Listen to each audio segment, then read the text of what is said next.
Un coup choquant porté à la liberté d'expression, c'est ainsi que les médias internationaux qualifient les peines infligées aux 3 journalistes en Égypte. Un verdict qui a soulevé une levée de boucliers à l'étranger. Depuis leur arrestation en décembre, de nombreux rassemblements pacifiques ont eu lieu à travers le monde, de Sydney à Gaza et Istanbul, dénonçant un simulacre de justice. Le parquet n'a pas été en mesure d'apporter des éléments prouvant leur lien avec les frères musulmans. Les documents présentés au cours du procès, extraits des ordinateurs des journalistes, ont consisté en quelques vidéos de courses de chevaux diffusées sur la chaîne Sky News Arabia, un documentaire de la BBC tourné en Somalie et encore une collection de photos personnelles. Un 4e journaliste d'Al Jazeera, Abdullah Al-Shami, ici en grève de la faim, plus de 130 jours et très affaibli, a finalement été relâché la semaine dernière.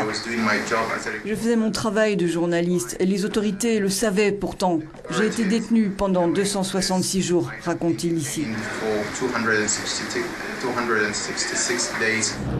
Dès le début, Al Jazeera a réclamé leur libération et demandé le soutien des autres médias internationaux. Nous voulons que nos collègues soient relâchés immédiatement, dit ici Bernard Smith d'Al Jazeera. Ce sont des journalistes qui font simplement leur travail et qui rapportent toutes sortes d'histoires sur l'Égypte, sur tous les angles. Depuis le coup d'État de juillet 2013, la chaîne Al Jazeera est dans le collimateur du régime militaire. Depuis sa prise de pouvoir, les bureaux d'Al Jazeera en Égypte ont été fermés par les autorités, accusés d'accointance avec les frères musulmans. Le Qatar, qui finance la chaîne Al Jazeera, soutient ouvertement Mohamed Morsi, le président déchu, et critique vivement la répression menée contre les membres de la confrérie.